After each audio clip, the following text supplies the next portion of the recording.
Bonjour, bienvenue sur ma chaîne YouTube. Une fois encore, merci. Merci à toutes ces personnes qui sont en train de me suivre. Je ne saurais jamais vous remercier pour ce encouragement. Donc, ça me va droit au cœur à toutes ces personnes qui ne m'ont pas dit, mais qui me encouragent de loin, de près. Je vous dis merci. Je ne cesserai de répéter le but de ma chaîne.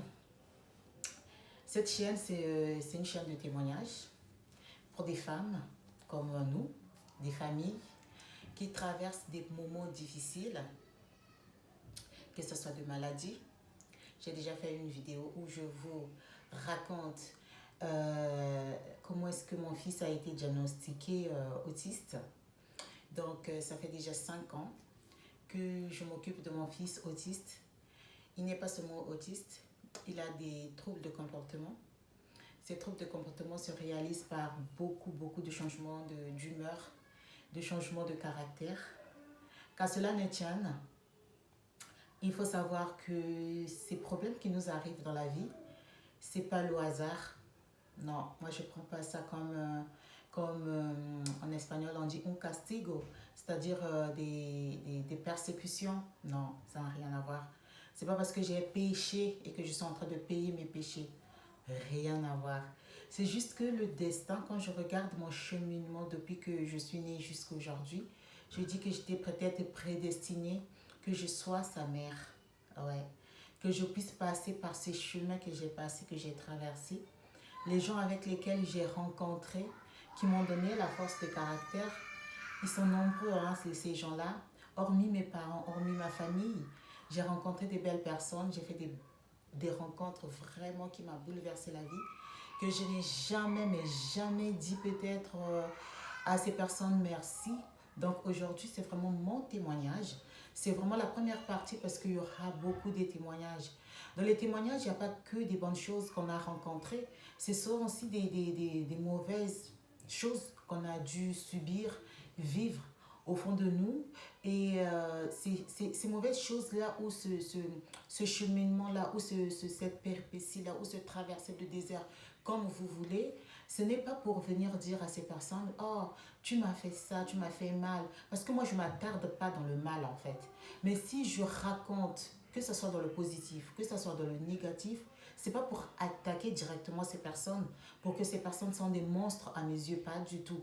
C'est juste parce que il faut aussi témoigner sur ces difficultés. Parce que ces difficultés-là qui m'ont forgé un caractère, ce caractère que j'ai aujourd'hui. Vous ne pouvez pas comprendre le caractère que j'ai. J'ai un fort caractère. Je prends vraiment des décisions. J'ai déjà pris la décision sur ma mort.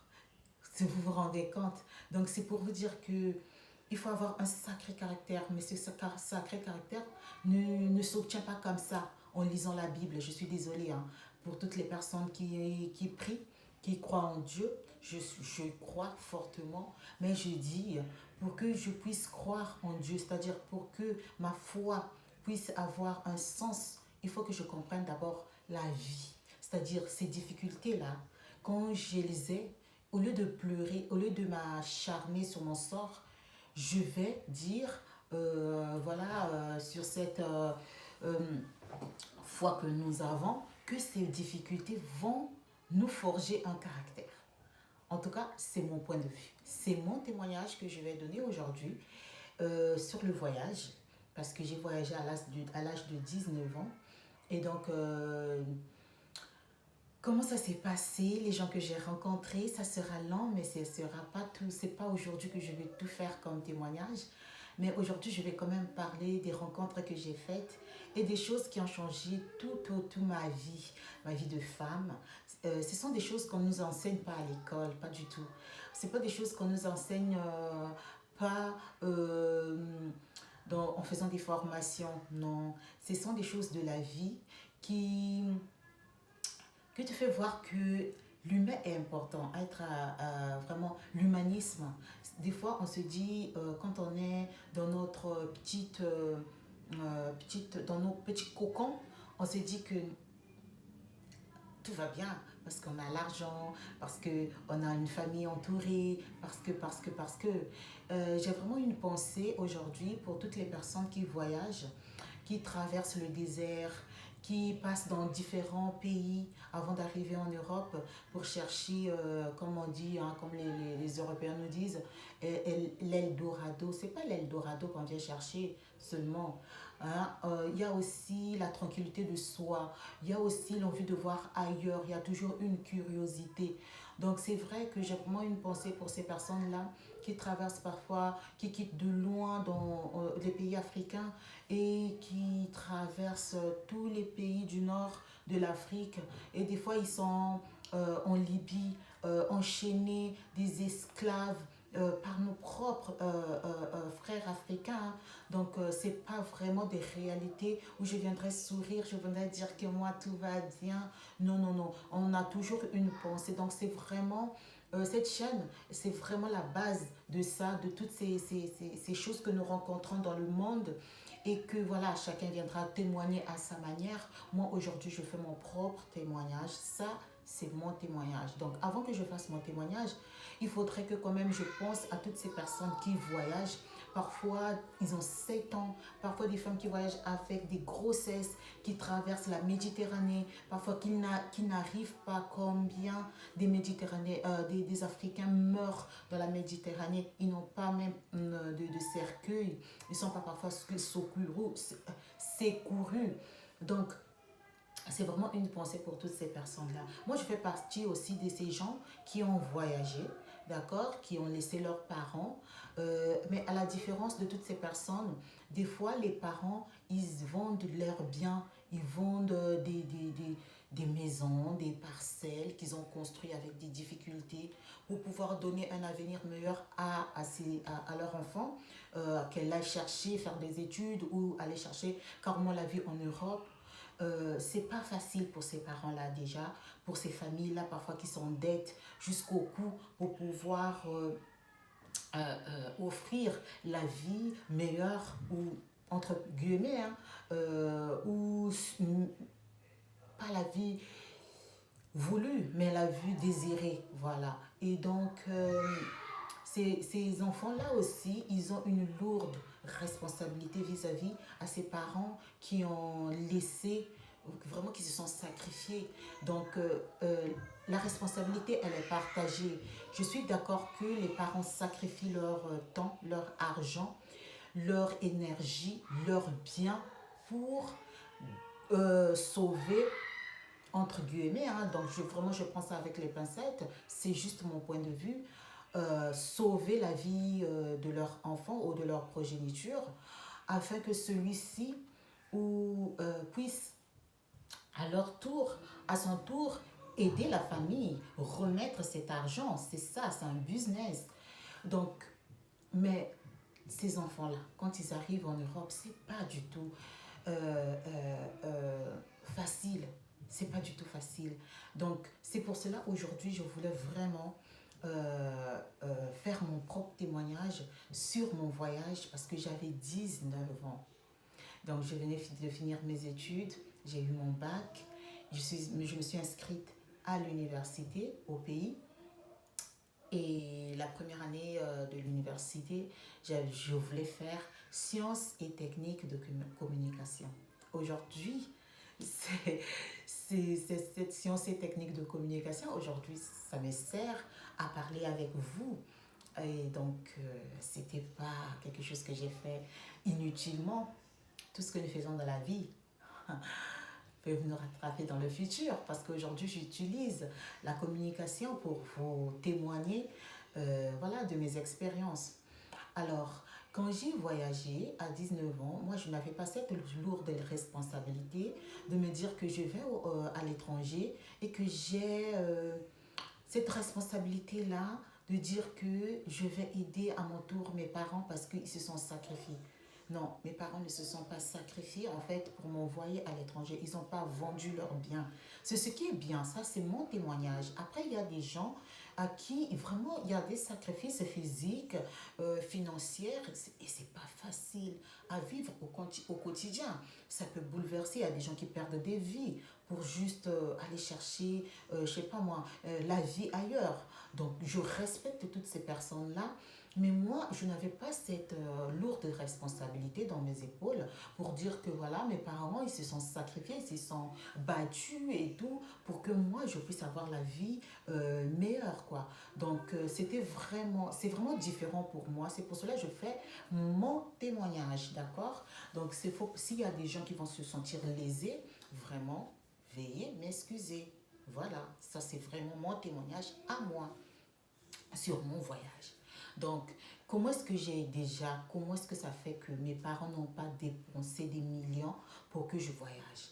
Parce que moi, c'était pas un voyage, genre mes parents disent que voilà, on va faire voyager avec pour qu'elle aille faire les études. C'était pas ça. J'ai eu la chance d'avoir une bourse. La bourse, c'est quoi? La bourse, c'est quand un pays envoie des bourses dans un autre pays, ils cherchent des étudiants, des élèves qui peuvent venir faire des études en échange. En échange, l'État de ce pays, ils ont des traités qu'ils signent, d'accord? Donc ce pays-là avait envoyé 10 bourses, parce que nous sommes partis 10 si je ne me trompe pas. Nous sommes partis 10. Donc ce pays-là avait envoyé ces bourses d'études pour que l'État de mon pays puisse nous envoyer dans ce pays et eux, ils vont nous former. Une fois que nous avons fini de former, donc c'est un contrat hein, entre deux pays. Une fois que ils nous ont formés, nous, on repart dans notre pays servir le pays. C'est ça la bourse. Donc j'ai eu cette bourse, moi, mon État, mon gouvernement a payé le billet pour nous 10, même s'il y avait des parents qui avaient fait sortir avant leur argent, mais on les avait remboursés parce qu'il y avait un peu de retard. Donc ils nous ont envoyés dans ce pays. C'est pour cela que je dis, mes parents n'ont pas fait sortir des millions. Ils ne se sont pas tracassés. Même s'ils ont donné un peu d'argent à la personne qui vous obtient la bourse, on est en Afrique, hein, rien n'est gratuit, hein, d'accord? Mais ce n'était pas des sommes colossales où dès que je sors, je dis, waouh, mon père ou ma mère se sont sacrifiés, ils ont vendu leur bien. Non, ce n'était pas ça. Donc, j'étais partie faire mes études. Donc, ça, c'était vraiment la première des choses que je voulais mettre au clair pour que les gens ne puissent pas avoir d'amalgame en disant « Regardez-moi ça ». Non, pas du tout. Moi, c'était une bourse universitaire. Qui paye les billets? C'est l'État. Qui nous donne le visa? C'est le pays qui nous accueille. Et moi, je n'étais pas partie dans un pays développé. Ce n'était pas le Canada, ce n'était pas la France, rien à voir. C'est un pays latino-américain. Pour les gens avec qui nous étions, il y a des difficultés, il y a aussi une certaine liberté. Bon, moi j'avais 19 ans donc, et je n'ai jamais voyagé, je n'ai jamais été hors de mon pays, je n'ai jamais été dans un autre endroit qui ne soit pas, que je ne connaisse personne, aucun membre de ma famille. Donc, en même temps, on a la curiosité, en même temps, on se dit, on va être libre. On va être libre, donc il faut, voilà, jouir de sa liberté. Mais c'est pas vraiment la liberté, hein. Et donc, je voyage, j'arrive dans ce pays latino-américain. J'ai passé 6 ans dans ce pays. 6 ans, c'est beaucoup.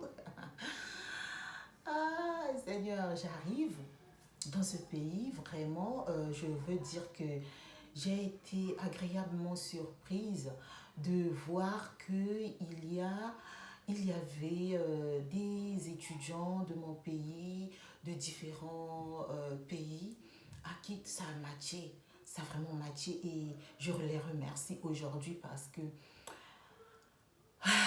une fois que je suis arrivée en France, j'ai dit, waouh, quelle belle rencontre j'ai fait, vraiment. Quelle belle rencontre j'ai fait. Parce que c'est pas facile. On ne s'attend pas avec qui on va. Est-ce que ça va marcher? Est-ce qu'elle va me regarder de travers? Est-ce que. Mais moi, j'avais 19 ans et j'arrive dans ce pays pour la première fois. Et je vois à l'aéroport, on vient nous accueillir. C'est déjà pour moi, hein, parce que j'ai jamais voyagé, je vous dis, même à l'intérieur de mon pays, j'ai peut-être voyagé une fois, mais j'étais accompagnée de ma mère, donc du coup, je ne peux pas vous dire comment ça se passe. Donc j'arrive, on a des compatriotes qui viennent nous accueillir, euh, et ils nous ont accueillis, les uns sont partis dans les écoles qui leur étaient destinées. Et donc moi, je parle de mon cas, nous on était trois, deux garçons et une fille, moi, et nous sommes allés dans l'école qui nous a été aussi destinée. Je me rappelle, quand je suis arrivée dans cette école, euh, waouh, on était arrivé à 21 heures. Je me rappelle très bien. À 21 heures à l'école, il faisait déjà noir, il faisait nuit. Et il n'y avait plus quoi manger parce que l'heure de manger pour tous les étudiants était déjà passée. Et donc, à 21 heures, il fallait aller chercher à manger dehors. C'est déjà un pays, on ne parle pas ma langue, on ne parle pas français. C'est un pays où on parle espagnol. Donc, ces gens-là que je dis, ces étudiants-là, ils n'étaient pas, c'était pas des vieux, hein, c'était pas les gens de l'ambassade qui sont venus nous chercher. C'était des étudiants, ils avaient à peine, moi j'avais 19 ans, mais eux ils avaient à peine 20 ans, il y en avait qui avaient 20 ans, 22 ans, grand max 25, qui étaient peut-être en quatrième année, cinquième année, ils étaient prêts à partir. Mais ceux qui nous sont venus accueillir, ils étaient en deuxième année, passés en troisième année. Donc ils étaient aussi jeunes que nous. Donc voilà.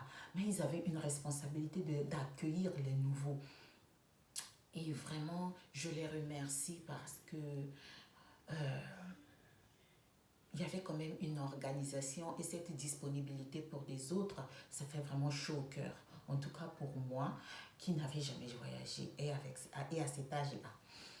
Et donc, quand je suis arrivée dans ce pays, j'ai rencontré des filles et des garçons.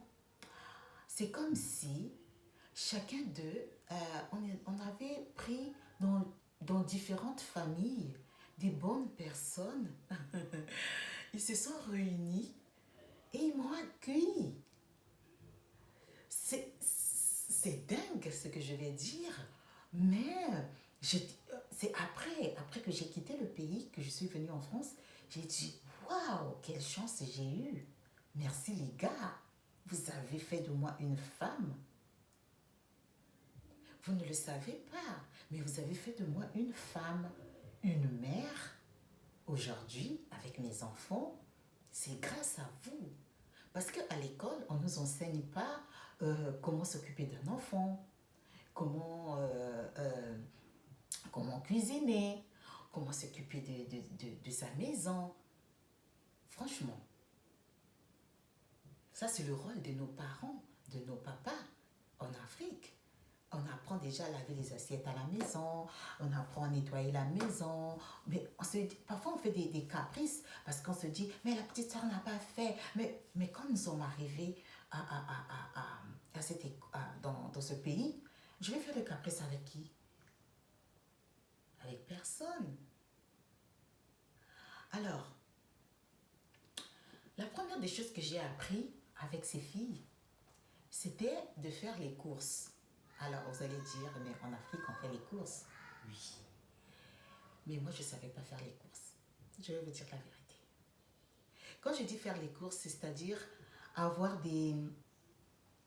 faire des prévisions, des provisions. Je ne savais pas. Moi, je ne le faisais pas. J'ai jamais fait des provisions chez moi au pays. Par exemple, si on me donne 20 000, on va faire les provisions pour toute la maison. J'ai jamais fait. Jamais je suis partie au marché, j'ai acheté un sac de riz, un sac un carton de poisson salé, un bidon d'huile. Vous savez, ces courses-là, j'ai jamais fait. Jamais. Jamais. On le faisait, hein, mais moi je ne faisais pas. On m'avait jamais. J'ai jamais appris ça. Et pourtant, je suis quelqu'un de très curieuse. Au pays, j'ai appris à faire des beignets. pour les gens qui ne connaissent pas, les beignets, on fait la farine, on laisse reposer et après, on commence à former des boules. C'est pas facile de former ces boules. J'ai appris à faire des beignets au pays, dans la rue. Des tontines qui vendaient des beignets. Je suis allée, j'ai dit, apprends-moi à faire des boules. On m'a appris et après je suis partie chez ma mère, ma tante maternelle, aujourd'hui elle est morte, paix à son âme, elle m'a appris à faire la pâte et je sais faire des beignets, mais j'ai appris ça au pays. Mais quand je parle de l'organisation d'une maison par exemple, c'est-à-dire que tu fais des réserves, tu achètes des trucs en gros pour que tu aies à la maison, que tu ne sortes pas tout le temps et tout, ça je ne connaissais pas. Mes mamans faisaient, à la maison, on faisait ces genres de provisions. Mais je crois que j'étais pas, on me donnait pas cette responsabilité-là. Après, je suis partie à l'école. Donc, moi, j'étais aussi dans mon monde d'école. Moi, j'étais vraiment focus dans mes études. Donc, je ne peux pas dire que, voilà, mes parents ne m'ont pas appris, c'est pas ça. C'est juste qu'ils ne voulaient pas me donner aussi peut-être cette responsabilité-là parce qu'on a une maman, on a des tantes, voilà. Donc, elles sont là, les grandes personnes, les adultes, pour gérer ce côté-là.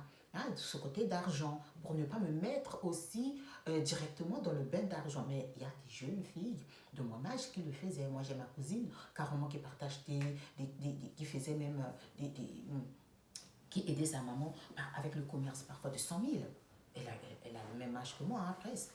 Il me dépasse juste d'un an. Mais moi, je ne l'ai pas fait. Donc, j'étais vraiment ignorante sur ce point-là. Et quand je suis arrivée, on m'a expliqué qu'il fallait faire des provisions. Donc, garder des papiers hygiéniques, en gros, je voyais à la maison, mais je ne connaissais pas cette organisation-là, comment ça se faisait, d'accord. Et donc, la fille qui m'a appris ça, je te salue, ma chérie, merci, c'est Priska. Ouais, Priska, elle m'a appris ça. Elle m'a expliqué et puis nous sommes partis au marché et on a acheté. Elle m'a dit il faut faire ça pour que tu puisses pas avoir des manquements, que tu puisses pas être en rupture quoi, et que tu n'aies pas le temps d'aller acheter, que tu ne te montres pas chez les gens. Déjà ce geste là je connaissais pas. J'avoue aujourd'hui que je connaissais pas. Et grâce à ça, aujourd'hui quand je suis venue en France, ben, j'avais pris l'habitude là-bas, j'ai quand même vécu 6 ans, et c'est comme ça qu'on faisait, et c'est la même chose qu'on fait ici en France. Du coup, j'ai commencé à le faire là-bas, grâce à Priska. Après ça, je savais pas faire les tresses.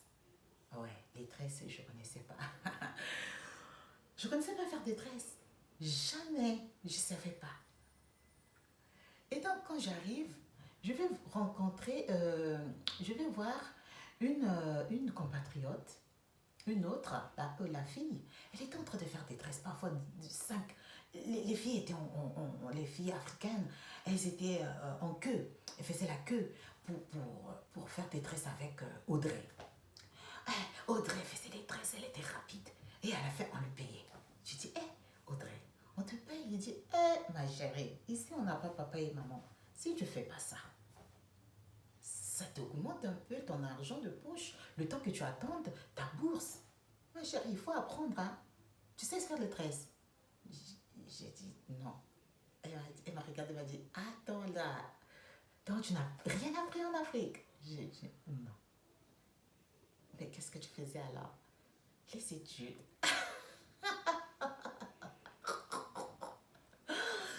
J'ai dit, juste les études. Elle m'a dit, tu n'as rien appris. J'ai dit, je te jure, je ne connais pas faire les tresses. Elle m'a dit, non, assis-toi. Merci Audrey. Grâce à toi, aujourd'hui, je fais mes propres tresses moi-même. Je fais les tresses à ma fille. Ah oui.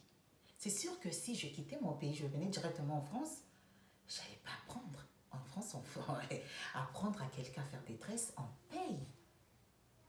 C'est une formation. Tu dois payer. Mais là-bas, grâce à Audrey, j'ai appris à faire des tresses. Merci beaucoup. Vraiment. Ça, c'est les tresses. J'ai appris. J'ai même gagné de l'argent avec ça. J'ai jamais donné de l'argent à Audrey. En plus, Audrey ne m'a pas demandé de l'argent. C'est vraiment une générosité de leur part. Parce qu'elles pouvaient ou ne pas m'enseigner. C'est à toi de voir et d'apprendre. Bref. Mais elle m'a dit, assis-toi, regarde comment je fais. Elle m'a montré la technique. Vous savez, avec les tresses, avec les mèches, on fait une technique là de d'abord tourner. Mais elle me dit, on a dépassé cette technique-là. Tu commences directement à prendre. Depuis la racine, ça va bien se... Mais il faut bien faire. Elle m'a expliqué, j'ai appris. Et grâce à elle, je fais les tresses de ma fille. Moi, je ne dépense pas de l'argent ici en France. Et non. Et j'ai appris ça où? En voyageant. Qu'est-ce que j'ai encore appris avec ces gens? J'ai appris euh, cuisiner. Je savais cuisiner, même si je cuisinais pas beaucoup au pays. Mais je savais cuisiner, j'avais appris. Attends, donc personne ne m'a appris à cuisiner, même s'il faut toujours s'améliorer avec les recettes d'autres personnes. Mais ouais, je cuisinais déjà. Et là-bas, c'est là où j'ai commencé à cuisiner tous les jours, tous les jours, tous les jours. Parce qu'au pays, je cuisinais pas du tout. Je cuisinais quand je partais en vacances chez ma mère. Parce que là-bas, il fallait cuisiner. Ils avaient un restaurant. Parfois, j'étais fatiguée. La vérité, j'étais fatiguée. Mais il fallait cuisiner. Et grâce à leur ténacité, parce que j'avais trois mamans qui avaient du caractère bien trempé. Et donc, dès que tu arrives, on te dit, hé, hey, va te changer. Allez, tu mets le feu, tu mets je ne sais pas quoi, et à cuisiner. Grâce à mes mamans.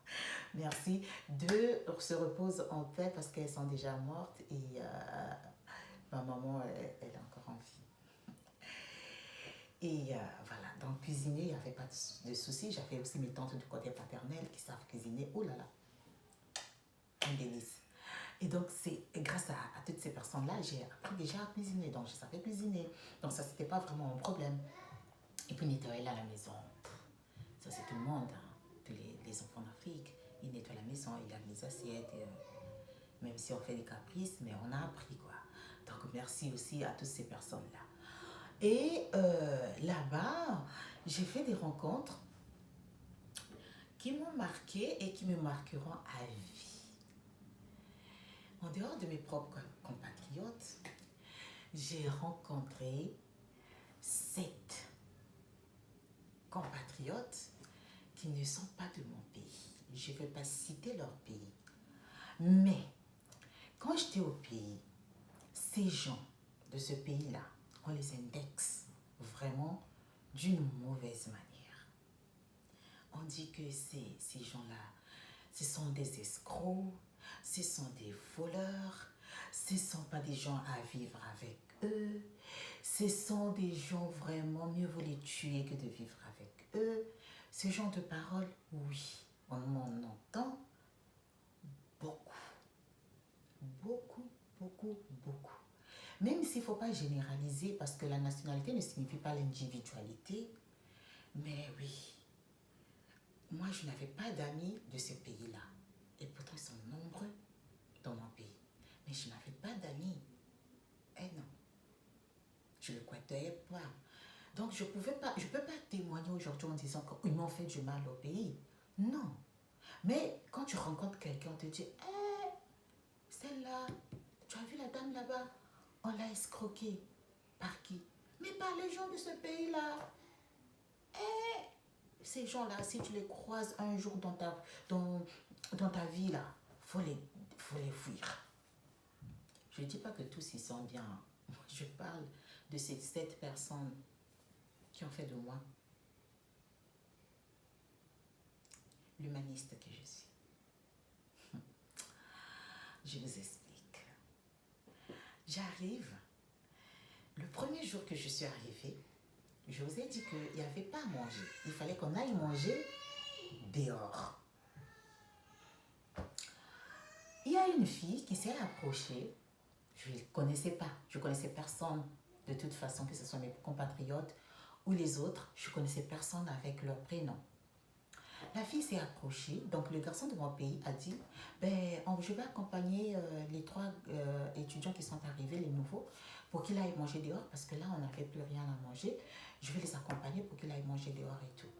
Et donc le garçon, il est sorti, il est parti nous accompagner. Je te salue, il s'appelle Eric. Merci Eric. Et il y a une fille qui s'est approchée de moi. Elle m'a pris la main. Vous savez, quand vous avez des enfants, avant de traverser, vous prenez toujours la main de votre enfant pour que vous traversez. D'accord? Donc vous traversez la route. Et donc l'enfant est confiant de savoir que ma maman est là. Elle m'a pris la main, que ce soit le papa aussi. Hein? Elle m'a pris la main, un adulte est là qui m'a pris la main, donc la voiture ne va pas me heurter. Cette fille-là, elle avait peut-être 23 ans. Elle est venue me prendre la main. Elle m'a pris la main comme ça. On a marché. On est parti manger. Je ne comprenais pas. On ne m'a jamais fait ça. J'avais 19 ans, j'étais assez grande. D'accord? Donc, elle pouvait bien m'accompagner juste comme ça, sans me prendre la main. Mais elle m'a pris la main. Ça m'a marqué. Waouh! Je ne la connais pas. Je ne connaissais même pas qui était. Je ne connaissais pas son prénom. Elle me prend la main et me dit, donne-moi la main. On y va. On est parti, on a mangé. Elle nous a attendus. Elle n'a pas mangé parce qu'elle avait mangé déjà. Nous, on a mangé, on est revenu. Elle m'a encore pris la main en revenant. Cette fille-là, on l'appelait Ngouli. Je sais que quand tu vas voir la vidéo, tu vas dire, ah, ma folle. Ah, je t'aime beaucoup. Bisous. De là où tu es. Tu as un gros cœur. On a vécu 4 ans avec cette fille. Même quand j'ai changé d'école, j'ai commencé ma carrière. Parce que là-bas, c'était pour apprendre l'espagnol. Donc, j'étais vraiment entourée. Quand je suis même partie, chaque vacances, parfois, je partais chez elle. Chez elle. Je dormais. Elle me faisait parfois à manger. Pendant que je suis en train de dormir, elle se lève le matin. Elle fait à manger. Et puis, elle vient me donner à manger. Et les gars, il n'y avait même pas d'argent. C'est pas genre, elle m'a pris l'argent et puis elle a fait ça, donc elle était là au petit soin pour moi parce que moi j'avais plus d'argent qu'elle. Non, on était presque pareil. Je lui donnais pas d'argent. Ces filles-là et ces garçons ne m'ont pas regardé de travers. Toutes les années que nous étions ensemble, ils ne m'ont pas regardé de travers. Ils n'ont pas fait le Congo ça à mon nom. Ils ne m'ont pas pointé du doigt genre, cette fille-là, elle commence à montrer quoi? Jamais. Ce ne sont pas mes compatriotes, les gars. Non, on n'est pas du même pays. Je ne les ai pas connus dans ma vie. Me faire ce geste-là, ah non, ah non, ah non, non, non, non, non, non. Elle a presque remplacé ma mère. Ça, ce sont les gestes que les mamans font à leur enfant. Non. Hey, come on. Merci beaucoup, ma chérie. Parce que je sais que tu es très gentil. Mais tu n'étais pas gentil seulement avec moi. Tu étais aussi gentil avec d'autres filles de d'autres nationalités. Ça veut dire que c'est ta nature qui est comme ça. Big bisous. Muchísimas gracias. Ça, c'était la première fille. Le deuxième, c'est un grand frère. Il avait des muscles. Il était bien costaud. Toujours du même pays. Ils sont 7. Bien costaud. Lui, il était un grand frère. On l'appelait même Yaya.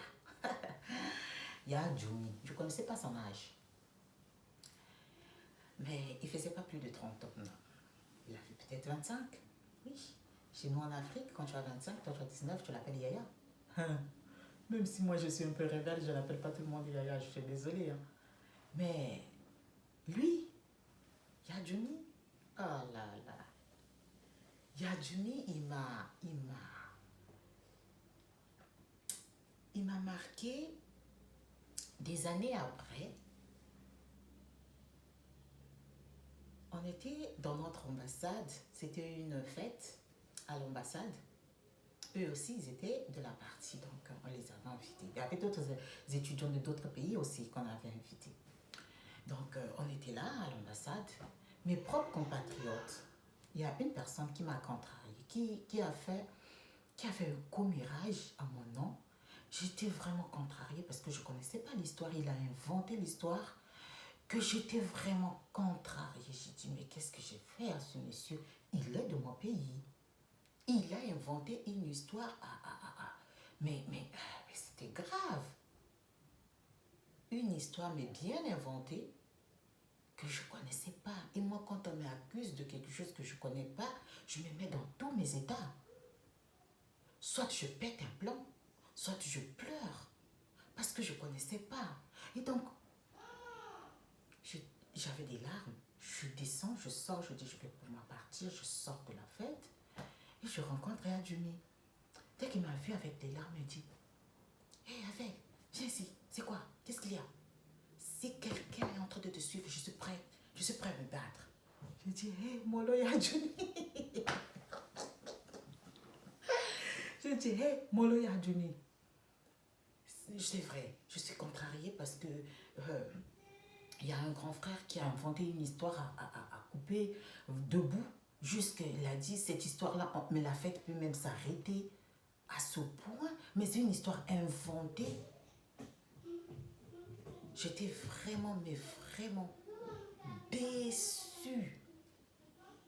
Il m'a dit, s'il continue de te chercher des problèmes, tu restes ici, ne pars pas. S'il continue de te chercher des problèmes, je suis là. Je vais me battre pour toi. Et il me considérait comme sa petite sœur. J'ai dit, merci Adjumi. Je salue ta famille et là où tu es, vraiment merci. Tu m'as marqué. Ça, c'est un truc qui m'a marqué, mais tu as toujours protégé tes sœurs. Et ça, c'est quelque chose qu'on n'en trouve pas beaucoup. D'accord? C'est pour ça que j'ai fait ce témoignage. Il y a un autre grand frère. Donc, la troisième personne, il s'appelle Doudou. Lui, c'était notre comédien. Lui, il riait tout le temps. Malgré nos difficultés, parce qu'il y avait des difficultés quand même. C'était pas facile. C'était parce qu'on était à l'étranger. Non, il y avait des gens qui tombaient malades, qui faisaient des dépressions. C'était pas du tout facile. On est des enfants et on arrive dans ce pays. C'est pas facile. C'est le jour et la nuit avec ce qu'on a connu au pays, d'accord? Donc, il fallait vraiment s'accrocher psychologiquement. Et lui, il avait toujours le sourire. On a vécu 4 ans. Avant qu'il ne parte, hein. Quand je dis 4 ans, c'est pas dans la même école, dans la même chambre et tout, non. Je dis on se voyait pendant 4 ans. Pardon. Et lui, il faisait que rire. Ah là là là là là, il ne faisait que nous faire rire. Pas de drague, pas d'insultes, pas de commérage, pas de mauvaises pensées aux autres. Non mais franchement, vous étiez exceptionnel. Franchement, si je dis la nationalité de votre pays, on va dire, tu exagères. Il n'y avait pas d'intérêt. Il va avoir d'intérêt de quoi? C'était sans intérêt. Merci Yaya pour ce... C'est bon moment. Avec lui, on peut pas rester comme ça. Il faut sourire. Tu vas sourire. Parce qu'il jouait à la comédie. S'il fait ça, il va dépasser Jamel. Ça, je suis sûre. Je te salue de là où tu es.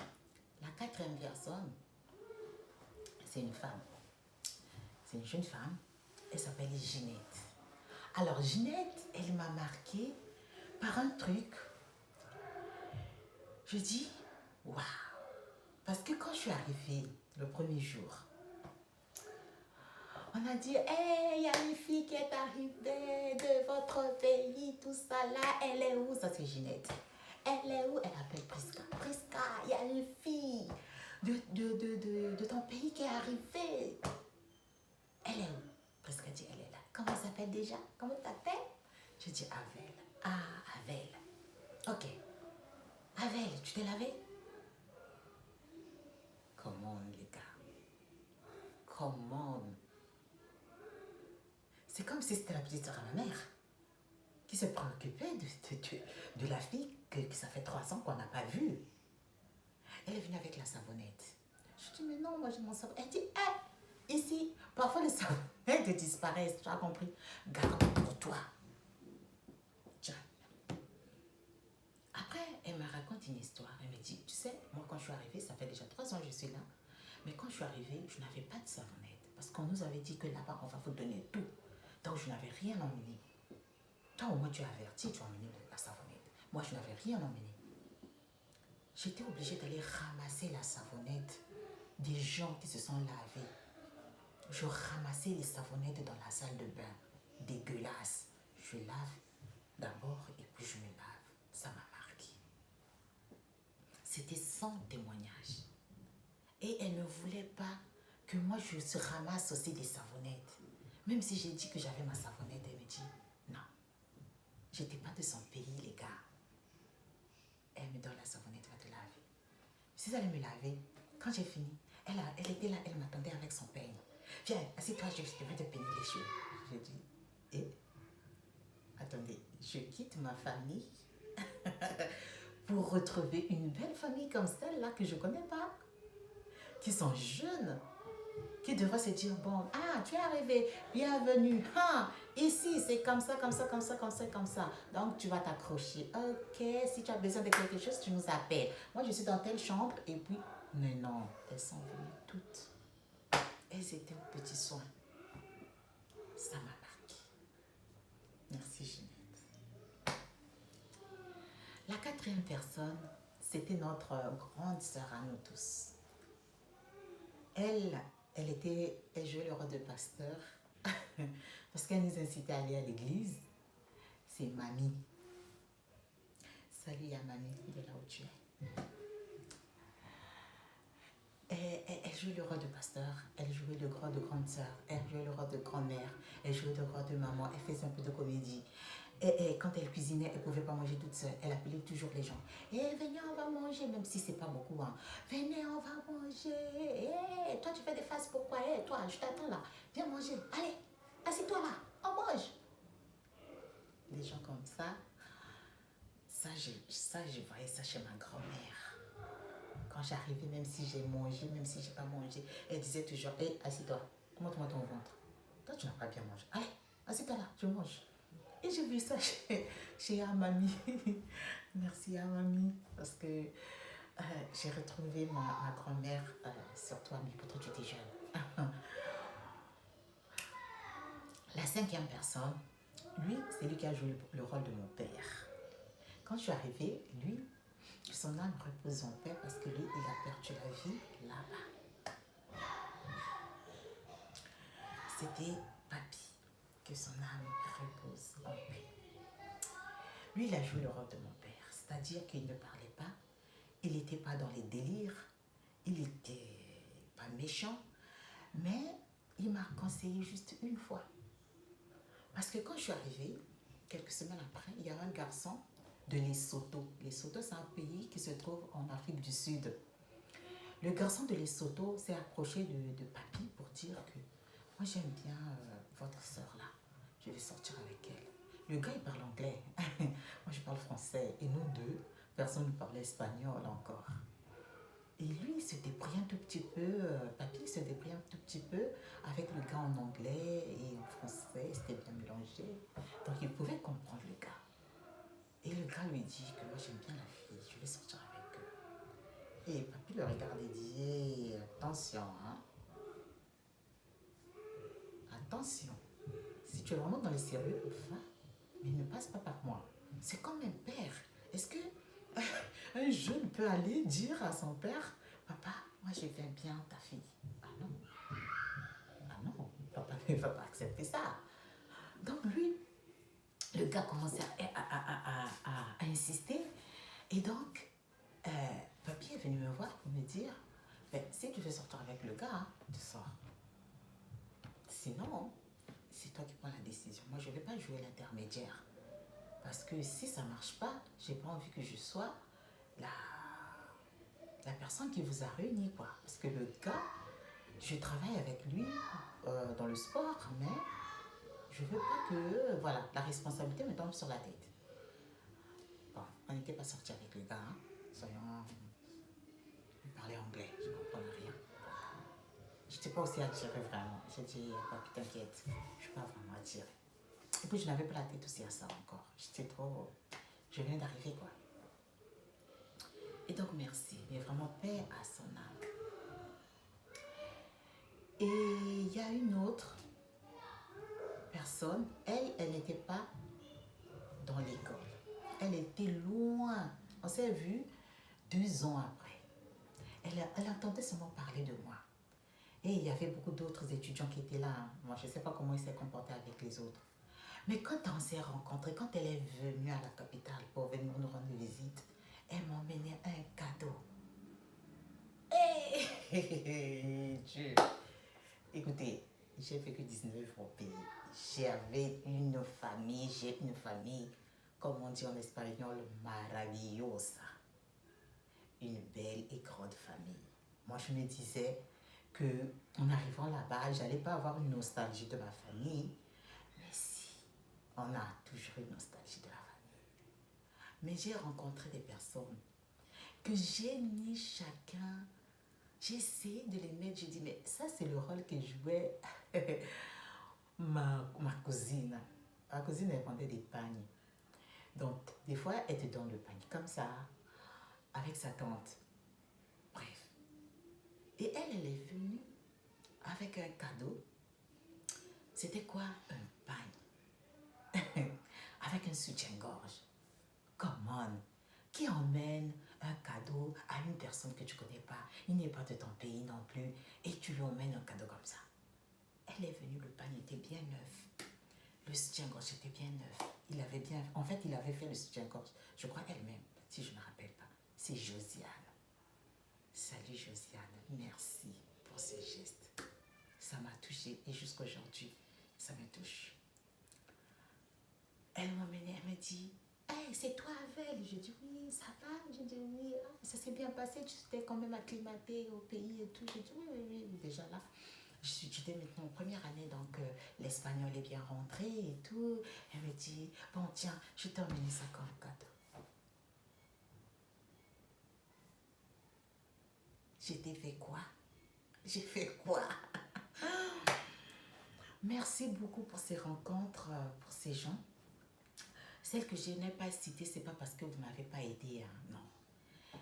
Vous m'avez vraiment aidé, mais il y aura d'autres témoignages, donc je ne dois pas être très longue. Ça, c'était vraiment des rencontres. Si j'ai vraiment parlé d'eux en individualité, parce qu'ils n'étaient pas de mon pays. Et ils m'ont marqué. Et ce pays-là, il est vraiment décrié. Comme quoi, il ne faut jamais juger les gens par leur apparence ou par les faits des autres personnes. Et puis, peut-être que j'allais faire de la dépression, peut-être il y a des gens qui faisaient même des idées, qui avaient des idées suicidaires là-bas, parce qu'ils ont quitté ces 6 ans, tu ne repars pas dans ton pays. Donc, il faut avoir vraiment le courage et le caractère, surtout la tête, c'est-à-dire le mental. Le mental se travaille beaucoup. Aujourd'hui, moi j'aide des gens malgré que j'ai un enfant handicapé. J'aide des gens ici en France. Je ne regarde pas que mon fils il est handicapé. Je prends les enfants des autres qui me remercient ou ne me remercient pas. C'est naturel en moi. Et je les ai trouvés qu'il y avait des gens qui sont comme ça, qui t'aident gratuitement comme ça. Et ça te va droit au cœur. Donc, c'est mon témoignage. Ce n'est pas un témoignage d'une personne que j'ai pris ou bien non, c'est mon témoignage. Les rencontres que j'ai faites, comme la première fois, j'ai voyagé. Mais j'ai vécu dans 3 pays. Là, je suis en France, donc je suis au continent européen. Je suis née dans le continent africain. J'ai vécu 6 ans dans le continent américain, mais plus précisément chez les latinos, on parle espagnol. Donc aujourd'hui, je vis dans le continent européen. Donc c'est pour dire qu'il y a un avant et un après. C'est pas pour comparer les avant et les après, mais c'est pour voir qu'il y a vraiment des étapes qu'on passe. Parfois, là où tu avais une idée suicidaire, tu te dis, non, quelqu'un m'avait fait du bien. C'était pour m'enlever cette idée suicidaire-là. Donc, je ne peux que vous remercier, vous tous, vraiment qui avez contribué dans ma vie. Vraiment, vraiment. Et je ferai d'autres témoignages comme celle-ci avec les gens qui m'ont appris à, à faire des gâteaux. Ouais, j'ai appris à faire des gâteaux. En Afrique, je ne faisais pas des gâteaux. Aujourd'hui, je fais des gâteaux, même pour l'anniversaire de mes enfants, je fais mes propres gâteaux. Mais les personnes qui m'ont appris à faire du gâteau, c'est pas les personnes de mon pays, c'était les personnes de Mozambique. Mais ça, je ferai d'autres témoignages. Donc, merci beaucoup de m'avoir écouté. Merci de m'avoir prêté votre oreille pour pouvoir écouter mes histoires. Et donc, les témoignages ne se font pas que dans le mauvais sens. Les mauvais sens, ça compte. Les bons sens aussi, ça compte. Merci, je vous fais des gros bisous. Ciao.